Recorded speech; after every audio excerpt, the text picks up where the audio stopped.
Yo, welcome back to another video, y'all. God bless. I pray all is well. Today, I got a very special treat for y'all. Not only is it the first basketball video of the year, not only is the first basketball video of my channel, it is the first video in general of the year, man. 2022 is gonna be a year full of blessings, I promise y'all. Now, let's get into the video. This season, there has been such stellar play across the board. Players breaking out such as Dejounte Murray, Darius Garland, and Fred VanVleet, who are possibly first-time All-Stars, debatably. As a disclaimer, there will be some snubs. Do not get mad at me in the comments if a player you think should be on this list isn't, or if your favorite player isn't on this list. You can debate me in the comments, or you can debate me on the socials, link in the description down below. Now on to the Bible verse of the day. The All-Star game is when you have the two conferences, East and West. They pick 12 players from each conference and they go head-to-head and they match up with each other. And it's just the 24 best players going head-to-head to see who is the better conference. In recent years, since the West was so dominant, they picked the two captains and they scrambled the teams and they drafted teams. But normally the format is for the starting lineups is 2 guards, which are backcourt players, and 3 front court players, which is small forward, power forward, and center. And then you have the reserves. Same thing like the starting lineup. The 2 guards, the backcourt players, and the 3 front court players. But since there's 12, there's 2 wildcard players in each conference, which is basically any position. It could be point guard, center, small forward, whoever. That's basically what the All-Star game is. It's just 2 teams just going head-to-head with the best players in the best basketball league in the world. So let's get into the videos. An efficient scorer averaging 25 points per game, constantly flirting with 50-40-90 splits. The Chicago Bulls have a losing record of 3-4 when he's not playing.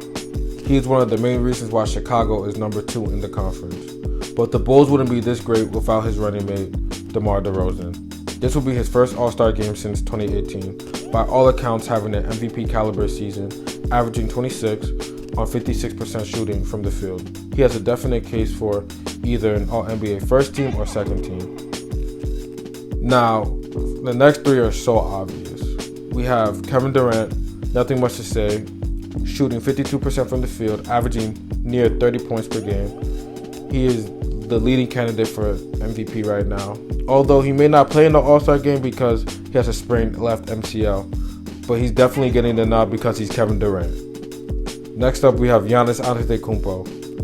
MVP caliber season, being dominant, of course, averaging 29 and 11 on the floor, even with his 2 best players in and out because of injuries and COVID. He's definitely the defending champ and is getting the nod for the 2022 All-Star game.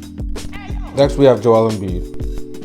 Joel Embiid is showing that he's a dominant force from the paint and shooting efficient from the perimeter the last few games.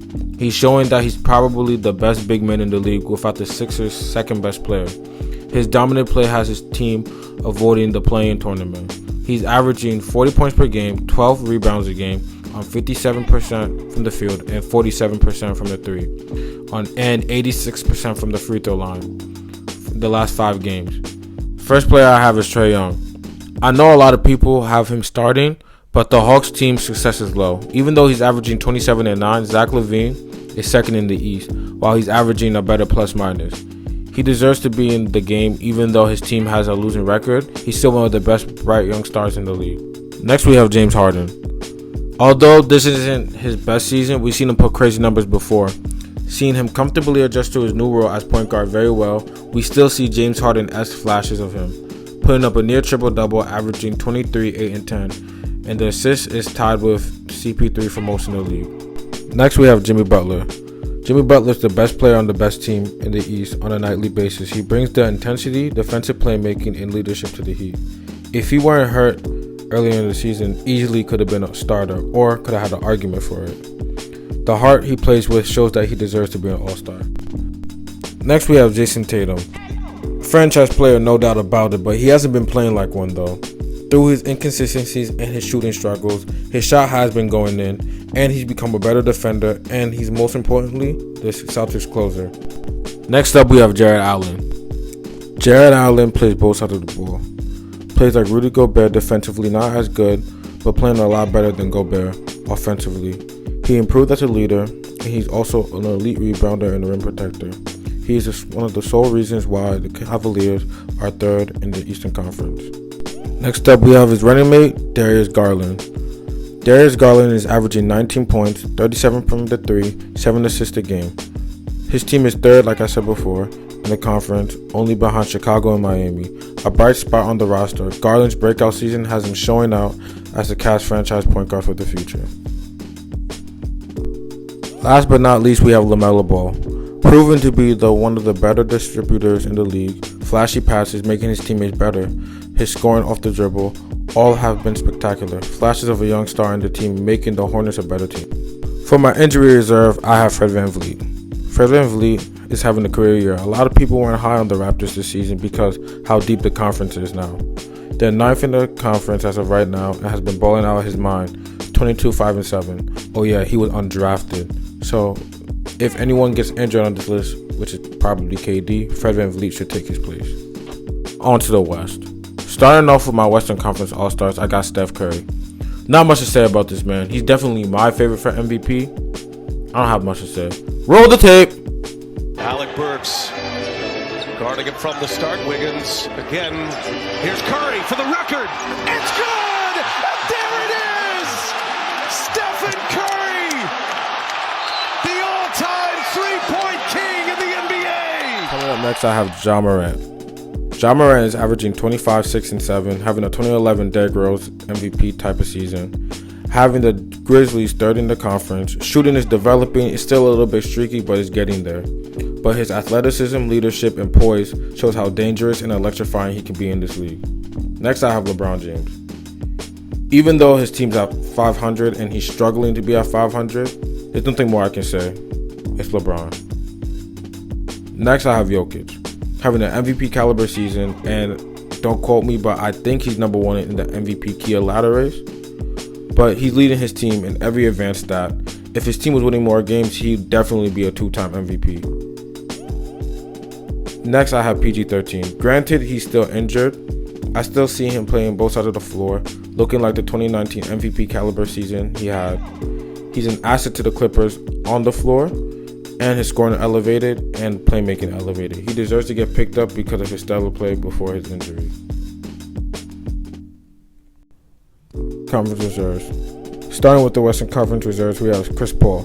CP3 speaks for himself. He is tied for the assist leader, playing phenomenal at 36 years old. Everyone counted him out. His playing leadership helped them win an 18-game win streak. Joining him is his backcourt mate, Devin Booker. Devin Booker is an amazing teammate, stepped up defensively, and his game became more fluid. He is the go-to number one scoring option, well deserved. With both of them on the floor, the Phoenix Suns are a more dangerous team than they were last year. Next up, we have Andrew Wiggins. Wiggins will be making his first-time All-Star appearance. With a surprising performance this season, Wiggins has stepped up, being the second leading scorer with Klay being out, and he's shooting with much improved efficiency, shooting 48% from the field and 40% from the three. He even stepped up whenever Curry is having an off night. Next up, we have Rudy Gobert. And honestly, what puts him over the top is his defensive presence. He is the anchor of this team time in and time out, only because he keeps Utah afloat on the other end of the floor with his elite rim protection. Next up, we have Karl-Anthony Towns. Karl-Anthony Towns is averaging 24-9, 43% from the three, and 52% from the field. Minnesota is surpassing expectations, honestly. It's a well-underlooked team, and he's the main reason why they're winning games, especially shooting well from the three for a big. Next up, we have Luka Doncic. And honestly, Luka Doncic is going to get in because he's Luka Doncic. He's averaging 26, 9, and 9, which is a near triple-double. He keeps the Mavericks steady in the playoff race, and I believe he's 5th in the conference. And for the past 10 games, he's been 7 and 3. Last but not least, we have Donovan Mitchell. Donovan Mitchell is averaging 24, 4, and 5. He's the leading scorer on the best offensive team in the NBA. Nothing more I can talk about. He's athletic with a dynamic offensive game, and his playmaking got extremely better. Now, just in case anyone gets injured in the Western Conference, I do believe Brandon Ingram should make it because he has been playing stellar, being an aggressive scorer, picking up the load for their best player in Zion being out. Or Dejounte Murray, who's averaging a near triple-double, picking up the slack with LA and DeMar leaving last season. Also good to know he's averaging 2 steals. If the team wasn't so low in the standings, maybe he would have been on the All-Star team for me. And last but not least, Draymond Green. He's been amazing defensively. If he were a tad bit better offensively, he would have gotten the nod. Super undervalued and underappreciated. Facilitator, rebounder, and the vocal leader for the Warriors. As that wraps up the video. Thank you guys so much for watching the video. I hope y'all enjoyed the video. We're going to get more basketball videos rolling, and more bangers are going to keep coming. Thank you guys so much again for watching the video. Like, comment, subscribe if you're new. Follow the socials, link in the description down below. And I'm out. God bless.